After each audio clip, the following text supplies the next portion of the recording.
I built that deck with my own hands. 2,300 square feet of pressure-treated lumber, composite railings, built-in benches with hidden storage.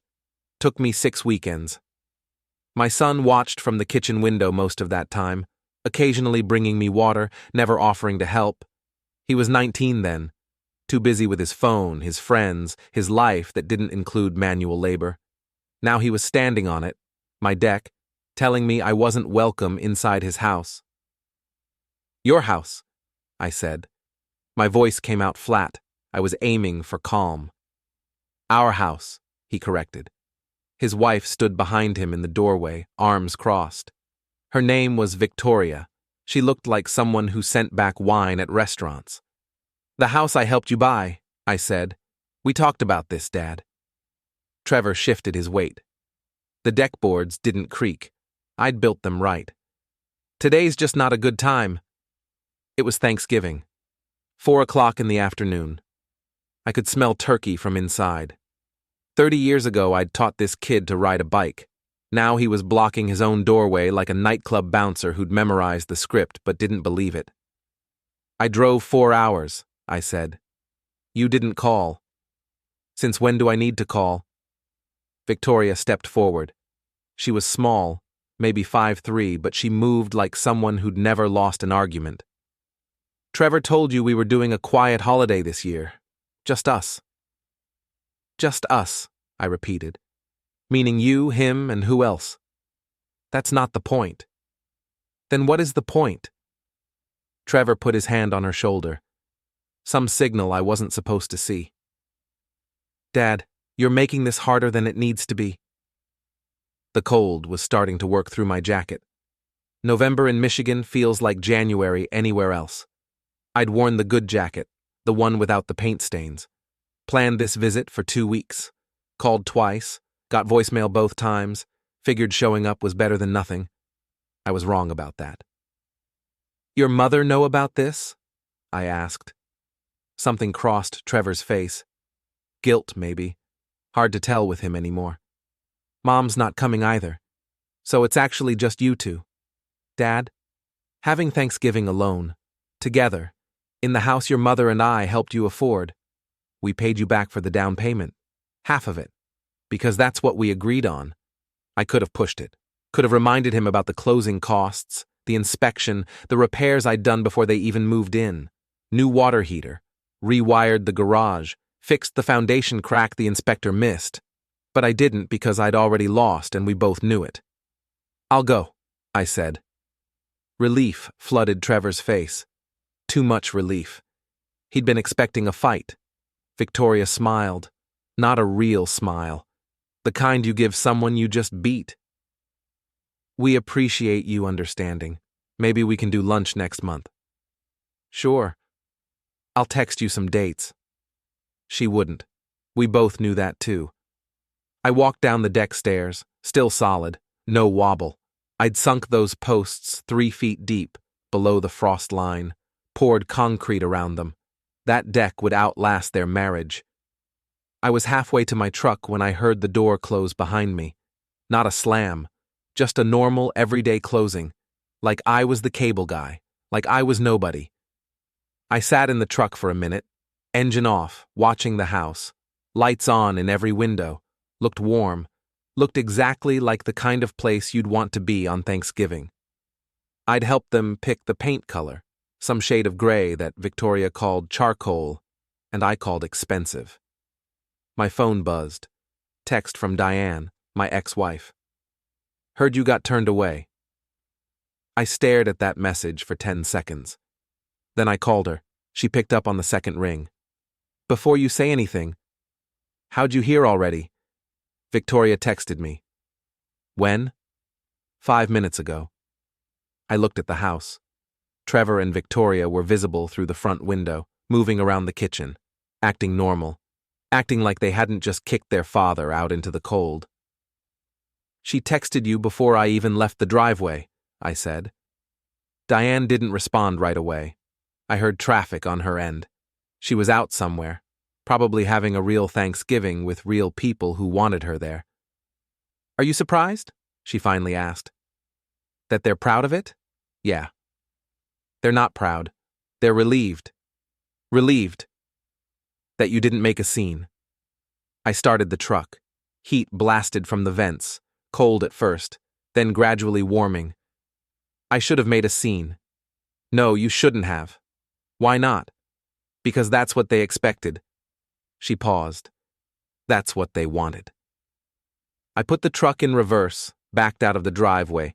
Trevor's car was parked where I used to park when I visited. Expensive sedan. German. The kind of car that made a statement about who you were, or who you wanted people to think you were. I don't understand, I said. I know. Then explain it to me. Not over the phone. She sighed. Where are you going? Home. The apartment? Yeah. That's 4 hours. I know how long it is. Kevin. She stopped herself. Used my name instead of some diminutive. Bad sign. Don't drive angry. I'm not angry. You're always angry. She wasn't wrong. I'd been angry for 3 years. Since the divorce. Since Trevor started treating me like an obligation instead of a parent. Since my life became something I observed instead of participated in. I'll be fine, I said. Pull over somewhere. Get food. Don't just drive. Sure. I hung up. Didn't pull over. Drove. The highway was empty. Everyone was home with family, eating food they'd spent days preparing. Normal people doing normal things.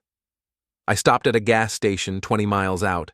Bought coffee and a sandwich wrapped in plastic. Ate in the parking lot, watching cars come and go. Families, couples, people with somewhere to be. My phone rang. Diane again. What? Don't what me. I'm trying to help. I don't need help. Trevor called me. I crushed the sandwich wrapper, threw it on the passenger floor. Fast worker. He's worried you're upset. I'm not upset. He said you looked upset. He said that while standing in the doorway telling me to leave? Kevin, he's worried. That's touching. Really warms my heart. She went quiet. Then, can I tell you something? Can I stop you? This isn't about you. I laughed. Couldn't help it. My son won't let me in his house on Thanksgiving, but it's not about me. It's about Victoria. Everything's about Victoria. She's pregnant. The coffee turned to acid in my stomach. I put the cup down, careful not to spill it. When were they going to mention that? They weren't. Not yet. Why? Because they knew you'd have opinions. Opinions. About the timing, the finances, their readiness. They're not ready. See? They can barely afford the house. They're managing. With our help. They're adults, Kevin. They get to make their own choices. I closed my eyes. Saw Trevor at 6 years old, skinned knee, crying on the front porch. Saw him at 12, science fair project, blue ribbon. Saw him at 16, driver's license, terrified. Saw him at 19, college acceptance letter, proud. Saw him at 26, standing in his doorway, looking at me like I was a stranger. When's she due? I asked. March. 4 months from now. They'd known for at least 3. Hadn't said a word. Hadn't thought I deserved to know. Hadn't thought I mattered enough to include. Congratulations, I said. Meant it to sound sincere. Came out bitter. Don't. Don't what? Don't make this harder than it needs to be. That phrase again. Trevor's phrase. Which meant it was really Victoria's phrase. Which meant my ex-wife was taking her side now. Which meant I'd lost more than just Thanksgiving dinner. I need to go, I said. Kevin? I hung up, put the phone face down on the seat. Finished the drive in silence. 4 hours became 5 because of traffic outside Detroit. Road construction, lane closures, miles of brake lights turning the highway into a parking lot. I reached my apartment at 9:30. 1 bedroom, 3rd floor. Furniture I'd bought at a discount store after Diane took everything that mattered. TV, couch, bed, kitchen table with 2 chairs I'd never used both of at once. Home. I microwaved a frozen dinner, ate it standing at the counter, threw the tray away, sat on the couch, turned on the TV, some football game, didn't care who was playing, watched men run into each other for money while crowds cheered. My phone buzzed, text from Trevor. "Thanks for understanding, Dad. Let's catch up soon." I read it 3 times, looked for subtext, found nothing but politeness, the kind you show strangers, the kind that keeps everything smooth and nothing real. I didn't respond. At midnight, I gave up on sleep and went to my laptop, opened my email, scrolled through messages I'd been ignoring, bills, spam, promotions, nothing that mattered. Then I saw one from 8 weeks ago, subject line, "Important legal documents, review required." I'd skimmed it when it arrived. Something about Trevor refinancing the house. Needed my signature since I was still listed as a co-signer. Standard stuff. I'd signed the electronic forms, sent them back, thought nothing of it. Now I opened the full attachment, read it carefully, read it again. Before we continue, hit the hype button, subscribe, and like the video to help the channel grow. Tell us which city you are from in the comments. We'd love to get to know our audience better. The document was 47 pages long. Most of it was boilerplate, legal language designed to protect banks and bury details. I'd seen enough contracts in my trade to know when something was hidden in plain sight. Page 33, paragraph 7. In the event of refinancing, all previous verbal agreements regarding partial loan repayment obligations shall be considered fulfilled and no further debt acknowledged between parties. I read it 4 times. Then I opened my filing cabinet, found the folder marked Trevor House. Inside were printed emails, text message screenshots, notes from conversations, everything documented because Diane had taught me early in the divorce to keep records. The original agreement was simple. We gave Trevor $18,000 for the down payment. He'd pay back half over 3 years. The other half was a gift. We'd shaken on it. I'd watched him sign the purchase agreement with that money in his account. Now, according to the refinancing document I'd signed without reading carefully, that agreement never existed. The debt was fulfilled, not forgiven. Fulfilled, past tense, already done, which meant Trevor and Victoria had stopped paying me back 6 months ago, and I hadn't noticed. I checked my bank records.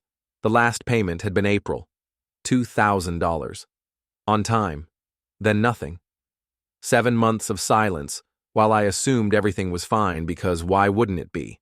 I'd missed $9,000. Or rather, they'd kept $9,000. I sat at the kitchen table until 3 in the morning, running numbers. Not just the house money, everything. Every loan, every favor. Every time I'd said yes when I should have said no. The car repair after Trevor's accident junior year, $2,800. The security deposit on his first apartment, $1,200. Books and supplies each semester because his student loans didn't cover everything. Average $1,500 per semester, 4 semesters, $6,000 total. The credit card he'd maxed out during spring break in Florida, $4,100. Plus the house money, $47,000 over 8 years. Some of it paid back, most of it not. All of it given freely because that's what parents do. You don't keep score. You don't hold it over them. You help because they need help, and you can give it. Except now I was looking at the score and I was losing. I went to bed at 4, woke up at 6, called in sick to work, first time in 18 months. My supervisor barely reacted, told me to feel better, hung up. I made coffee, sat at the table again, looked at the numbers again, tried to find a version where I'd misunderstood. Couldn't find one. At 9 o'clock, I called Diane. "It's early," she said. "Did you know they stopped paying me back?" Silence. Too much silence. "Diane?" "Yes." "How long have you known?" "Since June. 7 months." "Kevin, you knew for 7 months and didn't tell me." "It wasn't my place." "The hell it wasn't. We're divorced. Your finances aren't my business anymore. It's about our son." "Exactly, our son, not my bank account." I stood up, paced, sat down. "Did he tell you why?" He said they needed to allocate resources differently. Allocate resources. What does that even mean? It means they have a baby coming and priorities changed. So they just decided they were done paying me back. They refinanced. The agreement was nullified. Nullified. That's what Victoria said. Victoria. I laughed. Wrong sound. Harsh. Of course she did. She's his wife. She's been his wife for 2 years. That doesn't make her right. It makes her his priority. I hung up, threw the phone on the couch, picked it up again, called Trevor, straight to voicemail, called again, voicemail, texted, "We need to talk about the refinance." No response. Waited an hour, texted again, "You owe me $9,000. No response. Called, voicemail. At noon, I got a text from Victoria. "Trevor's busy today. If you need to discuss finances, please email us so we have everything in writing. Thanks." I stared at that message for 5 minutes. Professional, polite, completely dismissive. The kind of thing you send to a creditor you're dodging. I opened my laptop, drafted an email, deleted it, drafted another one, deleted that too.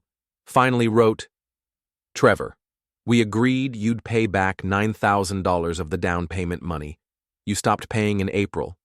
The refinance document doesn't erase that debt. It just releases me as co-signer. I need the remaining balance paid within 90 days. Let me know if you need a payment plan. Dad." Sent it. Watched for a response. Nothing. Checked an hour later. Nothing. At 4 o'clock I got a reply from Victoria's email address. "Kevin, after reviewing our records and consulting our financial advisor, we don't believe any additional money is owed. The refinance agreement specifically states all previous obligations were fulfilled as a condition of the new loan. We appreciate everything you and Diane did to help us get started, but legally and financially, we're square. Best, Victoria and Trevor." They'd consulted a financial advisor. They'd prepared a response. They'd been ready for this. I printed the email, put it in the folder with everything else. Then I did something I'd never done before. I called a lawyer, found one through Google, family law specialist. Reviews said she was aggressive, cost $300 for a consultation. I had the appointment the next day. Her office was in a strip mall between a nail salon and a tax service. Rebecca Hoffman, mid-40s, sharp suit, tired eyes. She listened to my story without interrupting, looked at my documents, made notes on a legal pad. When I finished, she leaned back in her chair. "You have a verbal agreement supported by text messages and bank records showing a pattern of payment," she said. "That's enforceable." "Good. But it'll cost you more to enforce than you'll recover." "How much more?" "Legal fees alone? Probably $5,000 to $7,000. Maybe more if they fight it, which they will. So I'm out either way. Financially, yes. What about principal?" She smiled, not unkindly. "Principal doesn't pay my retainer. So I do nothing." "I didn't say that." She tapped her pen on the desk. "You can send a formal demand letter, $75. Put them on notice that you're serious. See if that changes anything. Will it? Probably not, but it's cheaper than litigation." I paid her for the consultation. Paid extra for the letter. She said it'd be ready in 3 days. I drove home feeling exactly as empty as when I'd arrived. That night, I couldn't sleep. Kept thinking about Trevor at the door, the look on his face, not guilty, not apologetic, just inconvenienced. Like I was a problem he'd solved by saying no. At 2 in the morning, I drove past his house. Didn't plan to. Just found myself on the highway, then on his street, then parked 3 houses down, lights off, cars in the driveway, normal suburban silence. I sat there for 20 minutes, didn't know what I was looking for, didn't find it anyway. When I got back to my apartment, there was a voicemail from Diane. "Trevor called me. He says you're threatening legal action. Kevin, please don't do this. It'll destroy whatever relationship you have left. The money isn't worth it. Just let it go. Please." I deleted the message. Went to bed, dreamed about the deck I built. Watched it collapse under Trevor's weight. Watched him fall through the boards into darkness. Woke up at dawn covered in sweat. The demand letter arrived at their house on Monday. I knew because Victoria emailed me a photo of it, unopened, along with a message. We won't be responding to this. Our attorney advised us to cease all communication with you regarding financial matters.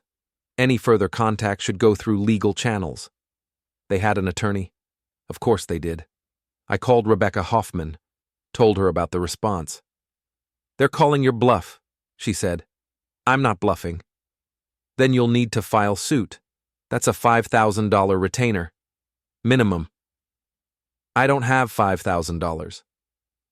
She didn't say anything. Didn't need to. I thanked her, hung up. Sat in my apartment staring at walls I hadn't bothered to decorate. A week passed, then 2. Thanksgiving became December, became the stretch of gray days before Christmas. Work continued. I showed up, did my job, went home. Stopped checking my phone, stopped hoping for messages that weren't coming. Then, on December 15th, I got a text from an unknown number. This is Jessica, Trevor's mother-in-law. We should talk. Can you meet tomorrow? I yanked the USB drive out, shoved it in my pocket, closed the folder, brought up a random web page, made it look like I'd been browsing. The door opened. Victoria stood there. What are you doing? Bathroom was occupied. Thought I'd check email. In my office. I didn't know it was your office. You need to leave. I'm leaving. No. The house. Now. I haven't finished my drink. She stepped inside, closed the door behind her. I know what you're doing. Reading email? You're gathering ammunition, building a case, trying to make Trevor choose between us. I'm not making him choose anything. He already chose. Exactly. So why are you here? I stood up, turned off the computer screen. Because your mother asked me to come. Because I wanted to see my son. Because I'm tired of being erased. Nobody's erasing you. Really? When's the last time Trevor called me, texted me, invited me to anything? That's between you and him. No, it's between you and him. I'm just collateral damage. She crossed her arms. Protective gesture. Defensive. You don't know what you're talking about. I know you've been married 2 years and I've become a stranger.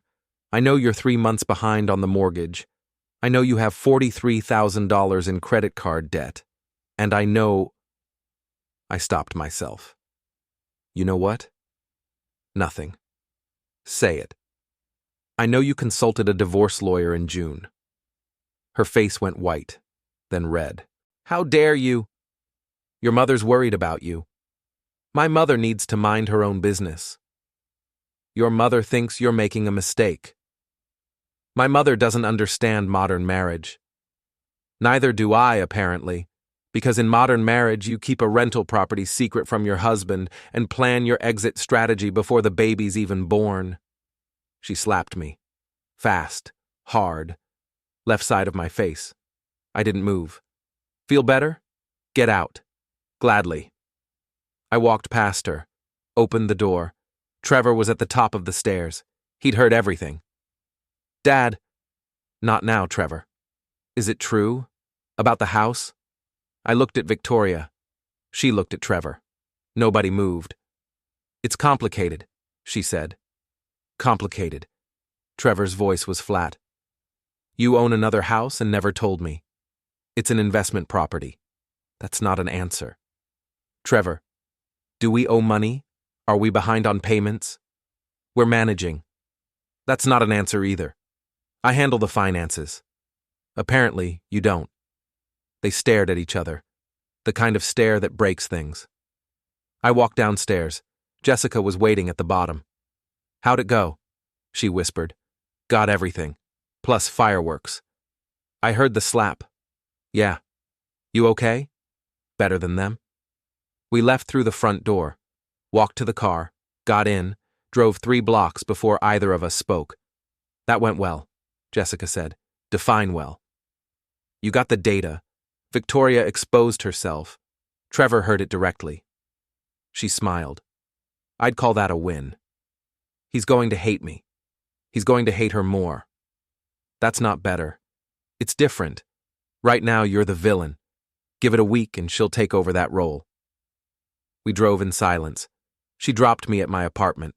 I went inside, plugged in the USB drive, 53 files, bank statements, credit reports, email chains, everything, including the divorce lawyer correspondence. Subject line: consultation summary and next steps. I read it. Victoria had outlined her strategy: file after the baby was born, claim Trevor was financially unstable, use the mortgage default as evidence, seek full custody with maximum support, keep the rental property hidden through the initial proceedings, disclose it later if forced, claim she forgot about it. The lawyer had responded with approval, called it a solid plan, suggested documentation of any arguments or conflicts to support the instability claim. She'd been setting him up for months. I forwarded the file to my personal email, deleted it from the computer, cleared the cache, left no trace. Then I called Jessica. "You read it," she said. "Yeah. What do you want to do?" "I want to show Trevor. He won't believe you. What if he sees it himself?" "How?" "Leave that to me." I hung up, opened my email, composed a message to Trevor. "Check your wife's email. Password is Trev2024. Look in the folder marked legal, then call me." Stared at it for 10 minutes, deleted it, wrote a different one. "I'm sorry about tonight. I shouldn't have said what I said, but you need to know the truth about your finances. Call me when you're ready to talk." Sent that one. Waited. No response. At midnight, my phone rang. Jessica. "Trevor called me," she said. "What did he say?" "He wanted to know if what you said was true, about the house, the debt, the lawyer." "What did you tell him?" "I told him yes." "How'd he take it?" "He hung up." I closed my eyes. This is a disaster. This is necessary. You'll see. She was wrong. Over the next 3 days, I watched everything fall apart. Trevor called me once, 2 a.m, Sunday night. "Did you know?" he asked. "About which part?" "Any of it." "Not until recently." "Why didn't you tell me?" "I tried. You weren't taking my calls." He breathed into the phone, ragged breaths. "She's been lying to me." "Yeah. About everything." "Looks like it. I don't know what to do." "Figure out what you want. Then do that." "I want to go back to before I knew." "Can't do that." "I know." He paused. "I'm sorry. About Thanksgiving. About the money. About all of it. Okay? Okay? That's it? What do you want me to say, Trevor? You made choices. Now you're living with them. You're not going to help me. I didn't say that. But you're not going to make it easy." "No, I'm not." He hung up. I didn't hear from him again for 5 days. Jessica called me on Christmas Eve. "She's gone." "What?" "Victoria. Packed a bag, took her car, left." "Where?" "The rental house. Trevor drove past it this morning. Saw her car in the driveway." "She just left? Before Christmas?" "She told him she needed space. Time to think. Accused him of siding with me over her." "Is he okay?" "Define okay. He's functional. Hasn't eaten in 2 days. Slept on the couch. But he's not breaking down."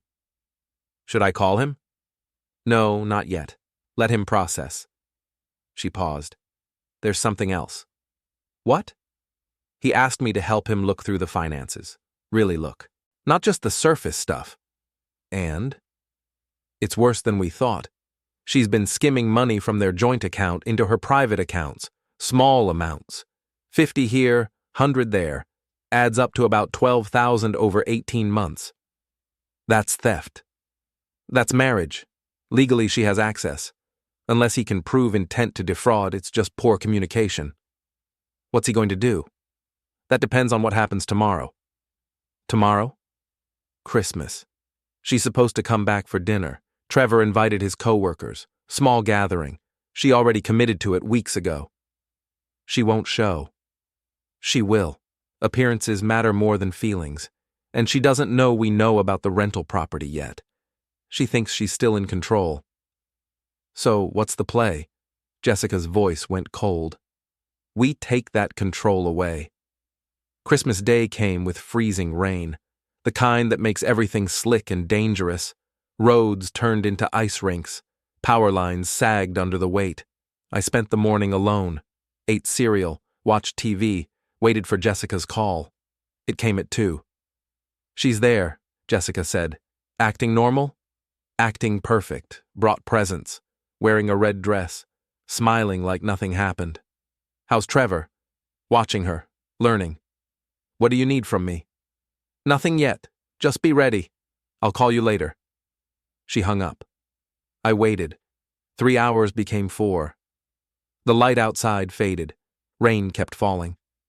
At 6:30, my phone rang. Come over, Jessica said. To Trevor's? Yes, now. Jessica, trust me, you need to be here for this. I drove in the freezing rain. Took 40 minutes for a 20-minute drive. Skidded twice. Nearly hit a guardrail. Trevor's neighborhood was dark. Power out in half the houses. His place still had lights.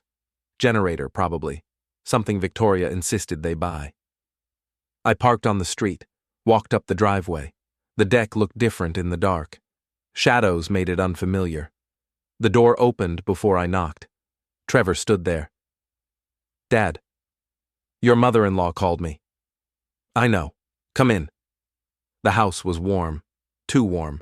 Heat compensating for cold outside. 12 people in the living room. Trevor's co-workers. Jessica. A few others I didn't recognize. Victoria sat on the couch. Saw me. Her face went hard. What is he doing here? She asked Trevor. I invited him. This is supposed to be our celebration. It's Christmas. He's my father. He's been trying to sabotage us for weeks. No, you've been sabotaging us for months. He just noticed. The room went quiet. Everyone looking at everyone else. Social discomfort thick enough to cut. Victoria stood up. I'm not doing this here. Where do you want to do it? Trevor asked. At the rental house you never mentioned? More silence. Heavier now. That's an investment, Victoria said. That's a secret. It's my property. That you bought with money from our joint account. I bought it before we were married. And refinanced it 6 months ago using our credit. I checked. She looked at Jessica. You did this. I told him the truth, Jessica said. Something you've been avoiding. You've turned him against me. No. You did that yourself. Victoria grabbed her purse. I don't have to listen to this. Yes, you do, Trevor said, because everyone here needs to know what kind of person you are. She stopped, turned. What? Trevor pulled out his phone, held it up. I printed your emails, the ones to the divorce lawyer. Want me to read them out loud? You went through my computer. You left the password under the keyboard. That's a violation of privacy. That's called marriage. We're supposed to share everything, remember? She looked around the room. Everyone watching, everyone waiting. This is insane, she said. This is overdue. She walked to the door, opened it, looked back. You're making a mistake. No, Trevor said. I'm fixing one. She left. Door slamming behind her. Engine starting outside. Tires squealing on ice. Gone. Everyone stared at Trevor. He stood there, breathing hard, phone still in his hand. Sorry about that, he said to the room. Anyone want pie? Nervous laughter. Someone said yes. The tension broke. People moved. Conversation resumed. Jessica touched my arm. Outside. We went to the deck, stood under the overhang, rain dripping past us, cold air sharp. That went better than expected, she said. Is it over? For tonight. What about tomorrow? Tomorrow she realizes she has no leverage, no sympathy, no narrative. Everyone here saw her walk away. She'll spin it. She'll try, won't work.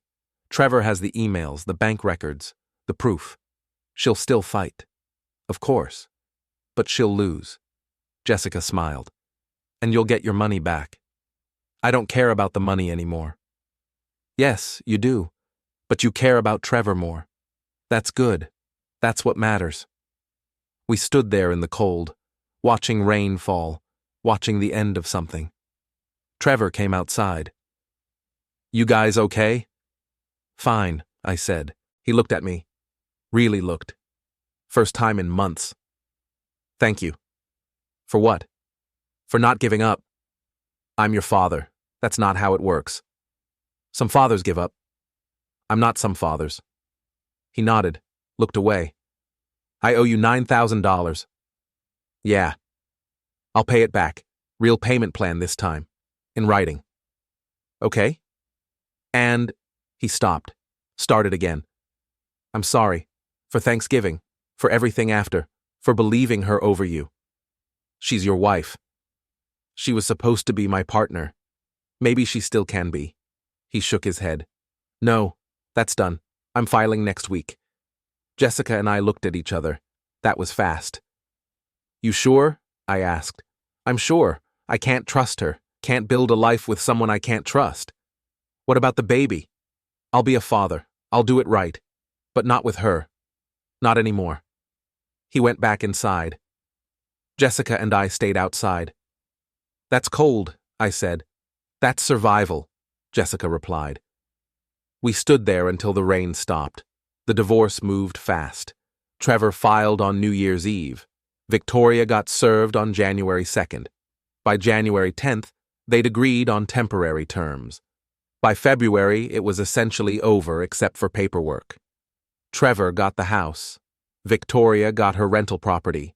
They split the debt. He agreed to child support. She agreed to shared custody. Everything clean, everything efficient. Too efficient. I said as much to Jessica when we met for coffee in mid-February. She's planning something, I said. Of course she is. You don't seem worried. I'm not. She's got no ammunition left.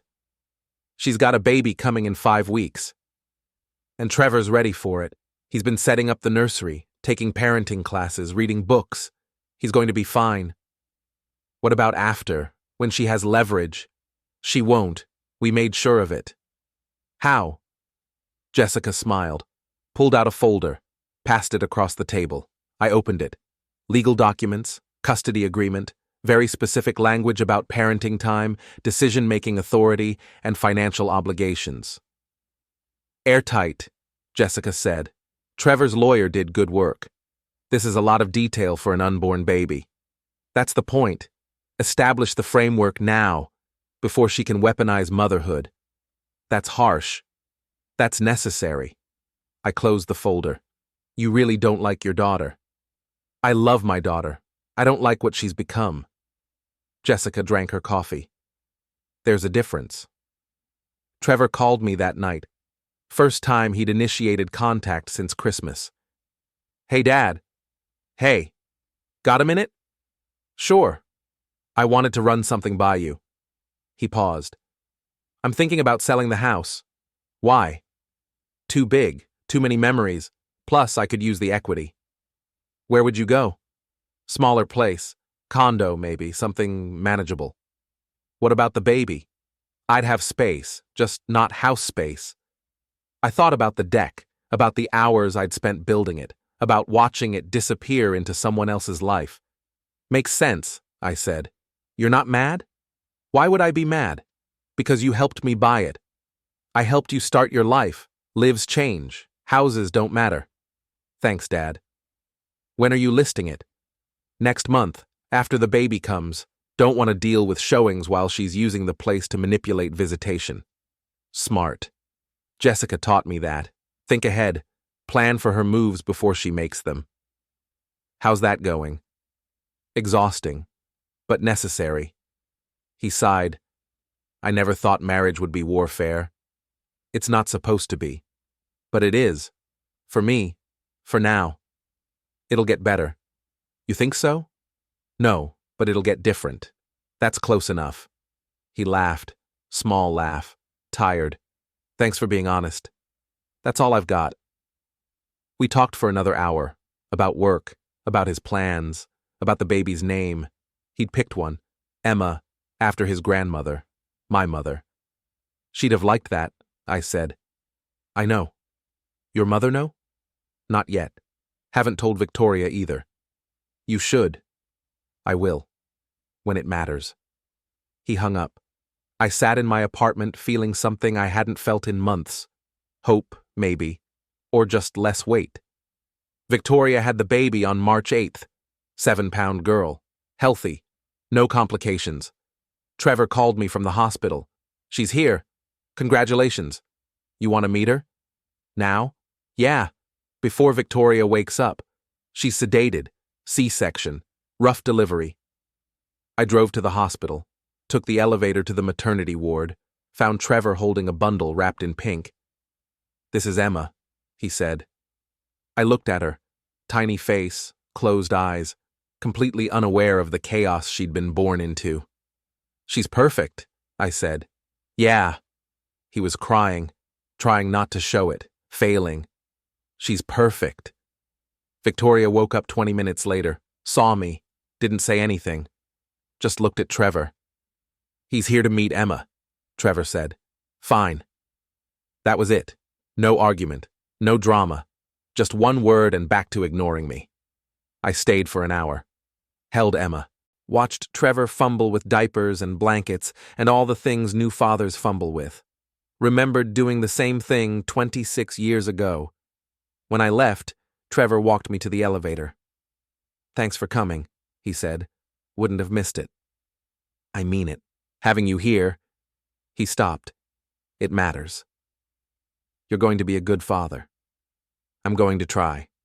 That's all anyone can do. The elevator doors opened. I stepped in, turned around. Trevor? Yeah? I'm proud of you. The doors closed before he could respond. I drove home feeling lighter than I had in a year. 2 weeks later, Trevor moved out of the house, put it on the market. It sold in 11 days. Cash offer. He made $60,000 after paying off the mortgage. He gave me $9,000 immediately. We're square, he said when we met at the bank. You didn't have to. Yes, I did. I owed you more than money. You don't owe me anything. I owe you everything, and I'm starting to pay it back. He moved into a condo near the hospital. 2 bedrooms, small but clean. He set up Emma's room with the kind of care that made me proud. Victoria fought the custody arrangement, filed motions, complained to anyone who'd listen, got nowhere. Trevor had documentation, witnesses, a paper trail showing she'd been planning this split before Emma was born. The judge wasn't sympathetic. 50-50 custody, split decision-making, no changes to support. Victoria appealed, lost, appealed again, lost again. By June, she'd given up. Trevor started dating someone in August. Sarah, pediatric nurse, met her at one of Emma's checkups. She was kind, patient, nothing like Victoria. Think it'll last? Jessica asked when I told her. No idea. Good answer. We were having lunch, regular thing now, every other week. Talked about Trevor, about Emma, about Victoria's increasing irrelevance. She's miserable, Jessica said. Good. Kevin, that's cruel. She earned it.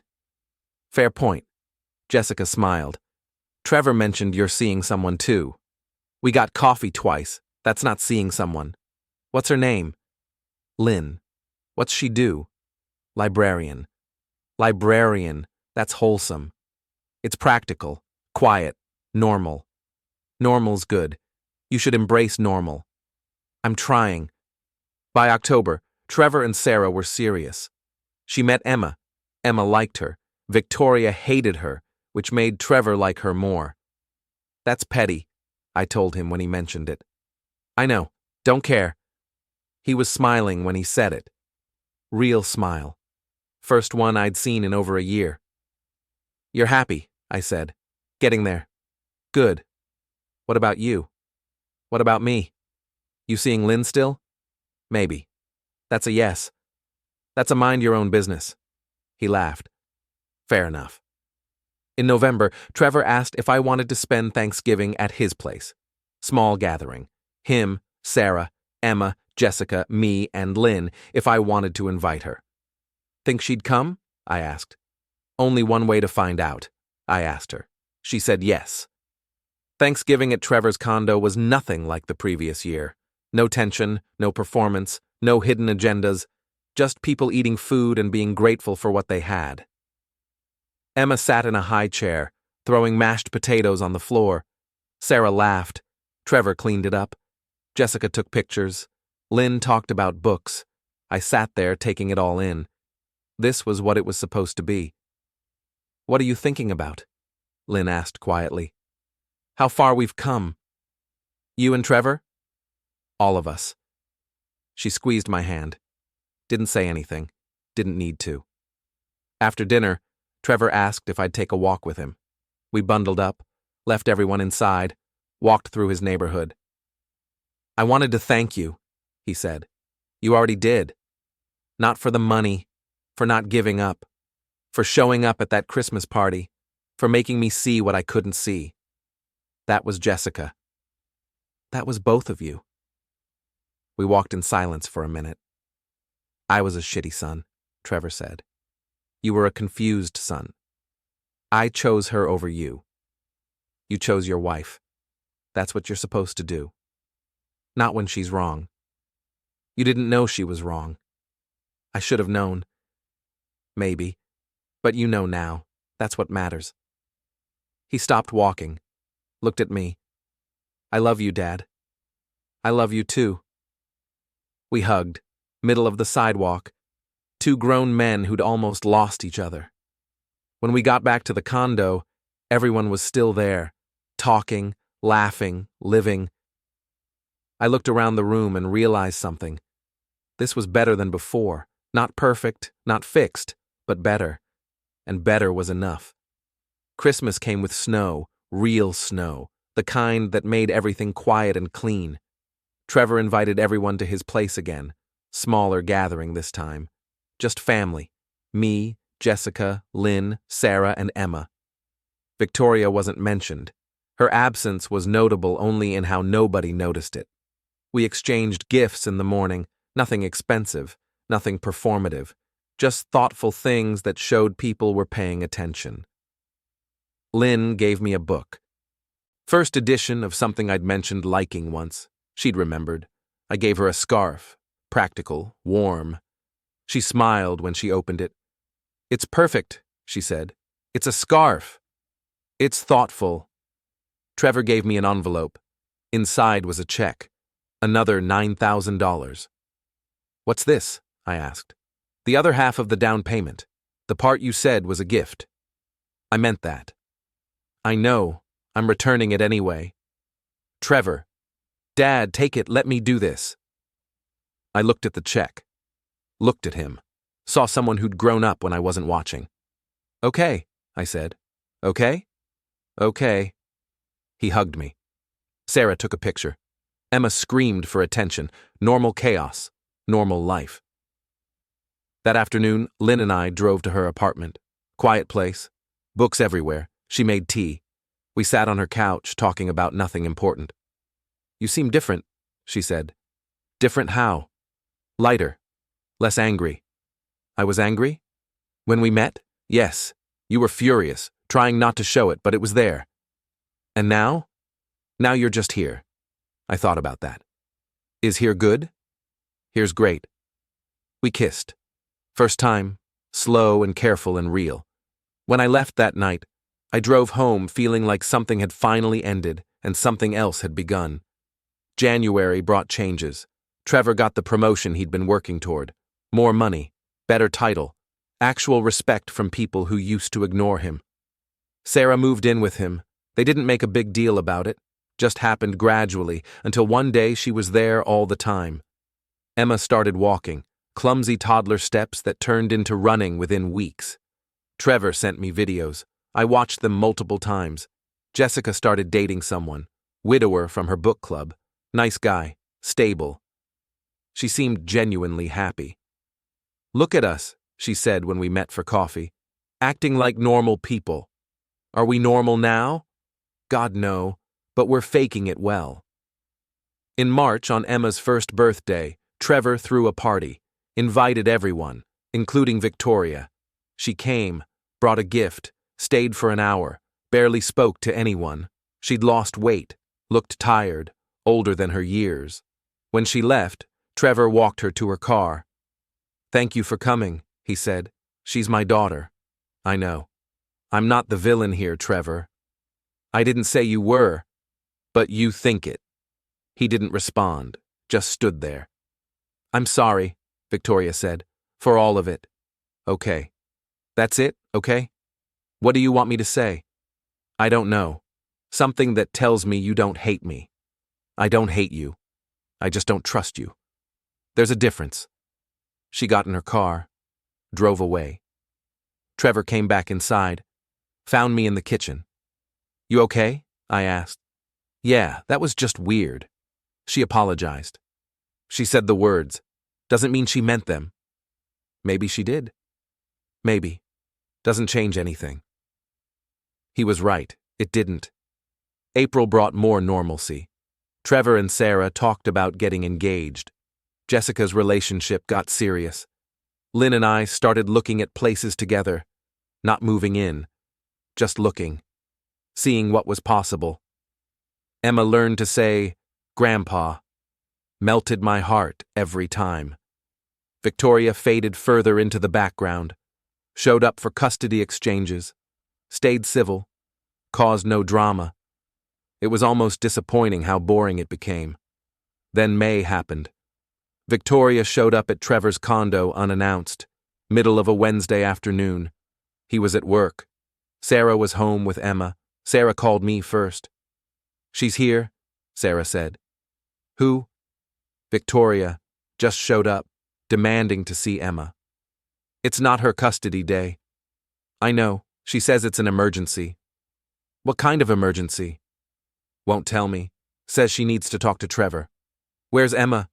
"With me. Safe, but Victoria's not leaving." "Call Trevor." "I did. He's in a meeting. Texted me to stall." "Stall how?" "I don't know. That's why I'm calling you." I was at work, 20 minutes away. "I'm coming." "Kevin, don't let her take Emma. Don't engage. Just wait." I left work. Told my supervisor it was a family emergency. Drove to Trevor's place doing 70 in a 45. Got there in 12 minutes. Victoria's car was in the visitor parking. Sarah's car in the driveway. I parked on the street, walked up to the door, knocked. Sarah answered, relief on her face. "Thank God." "Where is she?" "Living room." I walked in.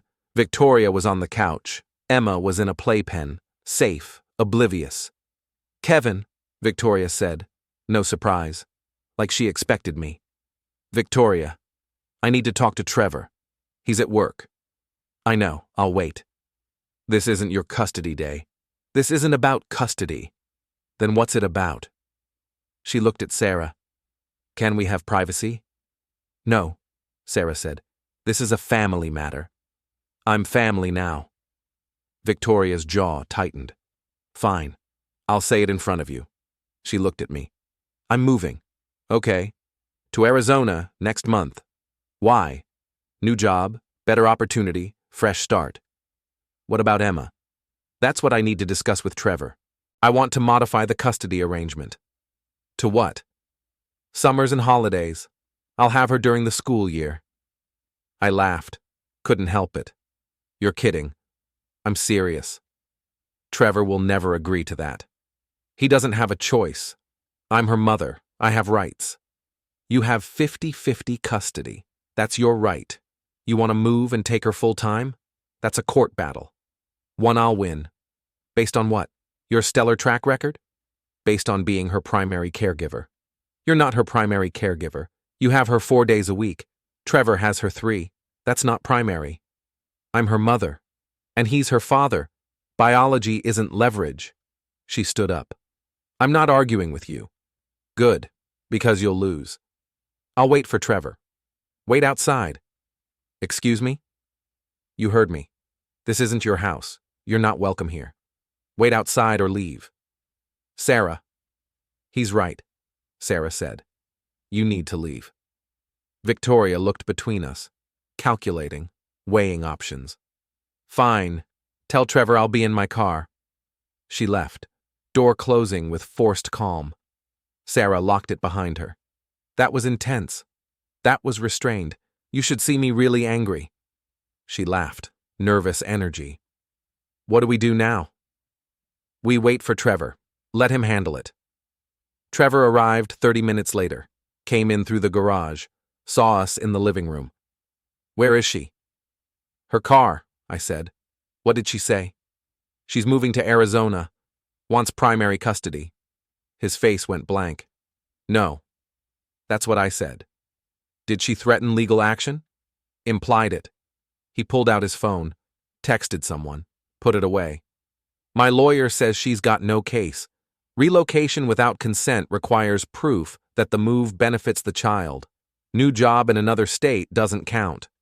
So what do we do?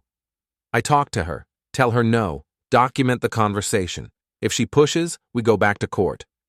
You want me to come with you? No. This is between me and her. He went outside. I watched through the window. They stood by her car, talking. Victoria animated. Trevor still. 5 minutes. 10. Then Victoria got in her car, drove away. Trevor came back inside. She's not moving, he said. How'd you convince her? I didn't. Her job offer fell through. She just found out this morning. Came here to test if I'd agree before she admitted it. Jesus. Yeah. He sat down, looked exhausted. She's still playing games. Will she ever stop? Probably not, but I'm getting better at seeing them coming. Sarah brought him water. He drank it, stared at nothing. I'm tired, he said. Of her? Of all of it. The fighting, the manipulation, the constant drama. It'll get better. When? When Emma's older, when Victoria moves on, when she finds someone else to control. Or when I stop reacting. That too. He looked at Emma. She was playing with blocks, happy, unaware of adult complications. I'm getting engaged, Trevor said. To Sarah? Yeah. When? This weekend. Already have the ring, was going to wait until summer, but... He gestured vaguely. Life's too short to wait for perfect timing. Congratulations. Thanks. He smiled. You'll be there, right? When I propose? You want me there? Yeah, you and Jessica. And Lynn, if she's free. I'll ask her. Good. He stood up. I'm going to put Emma down for a nap. Can you stay? Sure. He picked up Emma, carried her to her room. Sarah followed. I sat alone in the living room thinking about how far we'd come, about how much further we still had to go. Lynn called an hour later. How'd it go?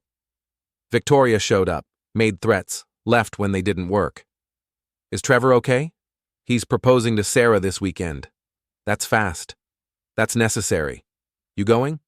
He invited us both. Then I'm there. Saturday came clear and cold. Perfect engagement weather, apparently. Trevor planned it at a park Emma liked. Simple, intimate, just family. Sarah didn't know. Thought they were having a regular picnic. We all gathered at noon, played with Emma, ate sandwiches, acted normal.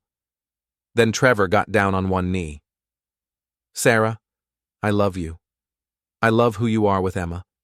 I love who I am when I'm with you. I know it's fast. I know it's complicated. But I don't want to wait. Will you marry me? She cried, said yes. Everyone applauded. Emma clapped too. Didn't know why, but did it anyway. We took pictures, celebrated. Went back to Trevor's place for dinner. Victoria found out through social media. Someone posted pictures, tagged everyone. She called Trevor that night, screaming, demanding to know why she wasn't told, threatening to file for full custody, making accusations. He hung up on her, blocked her number, sent her an email.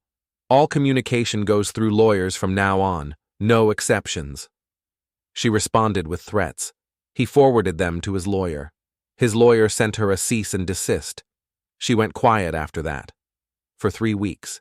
Then she filed for an emergency custody hearing. Claimed Trevor was exposing Emma to an unstable environment. Cited the engagement as proof of poor judgment. The hearing was scheduled for June 15th. Trevor's lawyer wasn't worried. She's grasping. No judge will buy this. The lawyer was right. The hearing was in family court. Small room. Fluorescent lights. Worn furniture. The kind of place where lives got decided by strangers in 15-minute increments. Victoria arrived with her lawyer. Expensive suit. Polished shoes. The look of someone who'd paid for confidence. Trevor arrived with his lawyer. Cheaper suit. Scuffed briefcase. The look of someone who'd earned confidence. I sat in the gallery. Jessica beside me. Lynn on my other side. Quiet support. The judge was a woman in her 60s. Sharp eyes, no-nonsense expression. She'd seen every variation of family drama and wasn't impressed by any of it. Ms. Victoria Hammond versus Mr. Trevor Hammond, she read from her docket. Emergency motion for modified custody. Ms. Hammond, you're the petitioner. Present your case. Victoria's lawyer stood.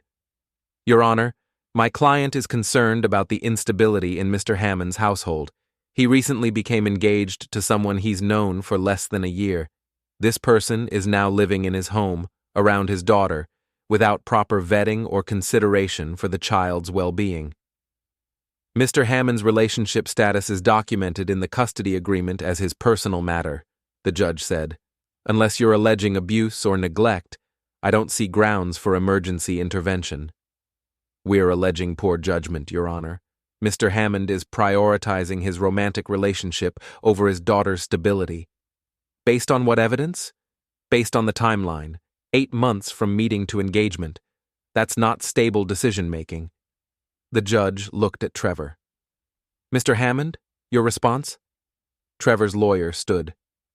Your Honor, my client's relationship timeline is not a measure of his parenting.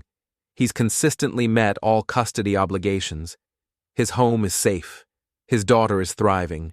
Ms. Hammond's motion is an attempt to control his personal life, not protect their daughter. Ms. Hammond, the judge said, why did you wait 3 weeks to file this motion? Your ex-husband's engagement was announced publicly. If you believed it was an emergency, why the delay? Victoria's lawyer hesitated.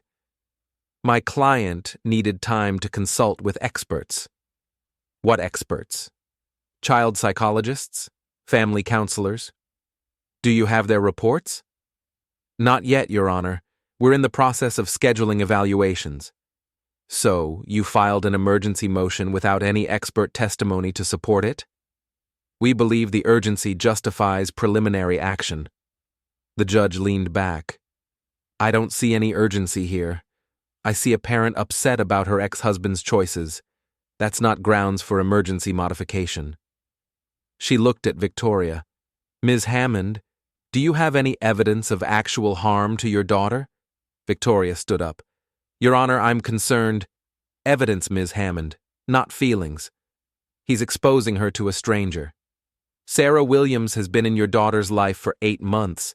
She's been evaluated by social services as part of the original custody agreement. She passed all background checks. She's currently employed as a pediatric nurse. She has no criminal record. She's not a stranger by any legal definition. But the engagement is not illegal, is not evidence of poor parenting, and is not your business. The judge made a note. Motion denied. Custody arrangement stands as written. Ms. Hammond, if you file another emergency motion without substantial evidence, I'll consider it harassment and sanction you accordingly. Understand? Yes, Your Honor. We're adjourned. Gavel hit wood. Everyone stood. Victoria and her lawyer left quickly. No words, no looking back. Trevor exhaled. Long breath he'd been holding. It's over? He asked his lawyer. For now. She'll probably try again, but she's running out of moves. We left the courtroom together, stood in the hallway, normal people doing normal things. Thank you for being here, Trevor said to me. Nowhere else I'd be. Jessica hugged him. You did good. I just stood there. Sometimes that's all you need to do. Lynn squeezed my hand. Didn't say anything. Support, without words. We went to lunch. Celebrated in the quiet way people celebrate when the crisis is over, but the relief hasn't fully hit yet. That night, Trevor called me. "I've been thinking," he said. About? About how different everything is now, from a year ago. Different good or different bad? Different real. Last year I was pretending everything was fine. Now I know it's not fine, but I'm dealing with it. That's growth. That's exhausting. Also growth. He laughed. I'm getting married in October. Fast timeline. I don't want to wait. Life's too short. Too unpredictable. You love her? Yeah. Then do it. Will you be my best man? I didn't expect that. You sure? Who else would I ask? I don't know. Someone your age, someone you're close with. I'm close with you, Dad. Closer now than I've been in years. Okay. Okay, you'll do it? Yeah, I'll do it. Thanks. He paused. I mean it. For everything. For not giving up. For showing up. For being there when I needed you even when I didn't know I needed you. That's what fathers do. Not all fathers. Then I'm glad I'm one of the good ones. You are. I'm sorry it took me so long to see it. We talked for another hour. About the wedding. About Emma. About work. About normal things that normal people talked about. When I hung up, Lynn was watching me. You're smiling, she said. Am I? Yeah, real smile. Not the fake one you do when you're being polite. I didn't know I had two kinds of smiles. Everyone has two kinds, real and performance. You've been doing performance smiles for months.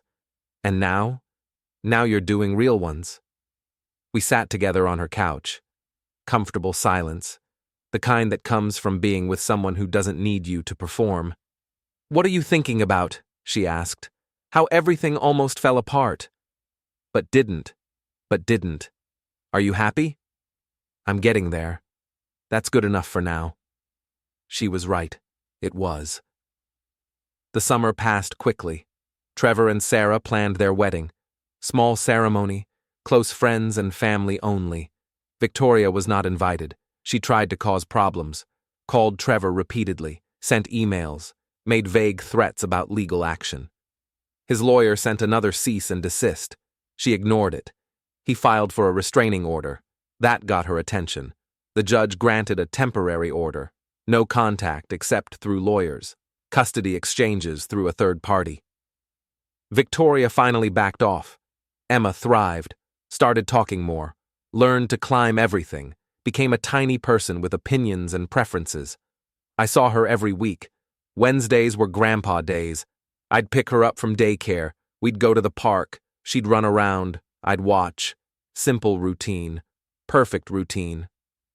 Jessica's relationship got serious. She started talking about moving in with her boyfriend. First time I'd seen her genuinely happy in years.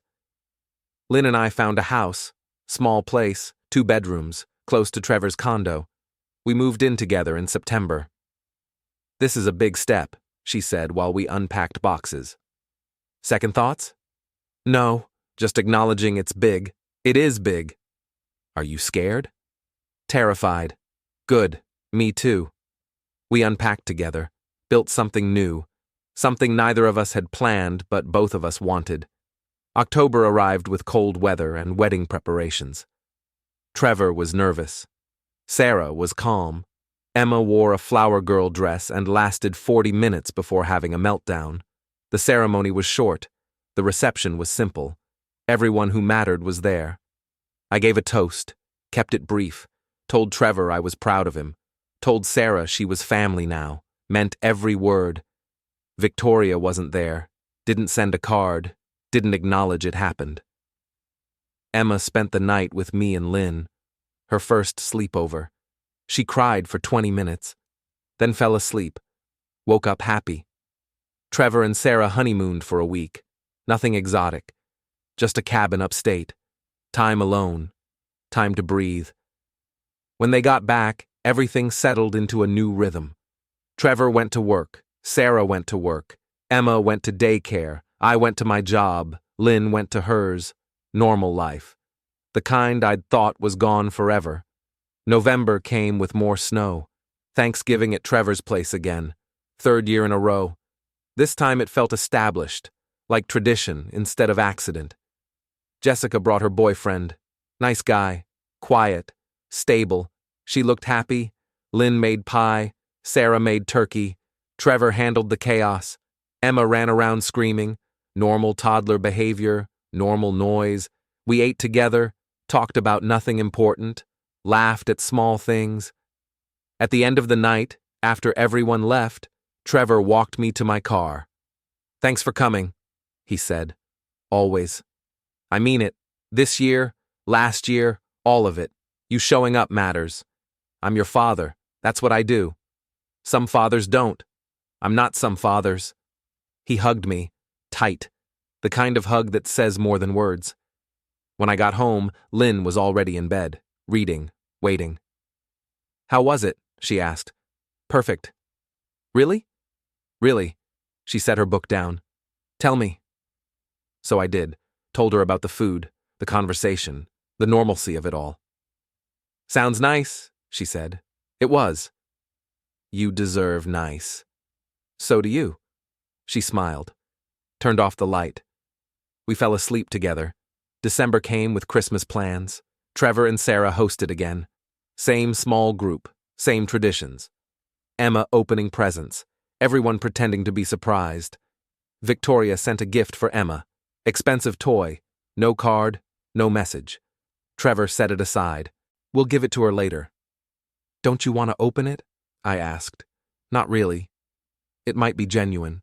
"It might be, doesn't change anything." He was right. It didn't. The day after Christmas, Victoria called Trevor, first contact in months. "I wanted to apologize," she said. "For what, specifically?" "For everything. The fighting, the court battles, the drama." "Okay. I'm seeing someone. He's helping me work through things. Good for you." "I want to be better. For Emma. For myself." "That's good, Victoria.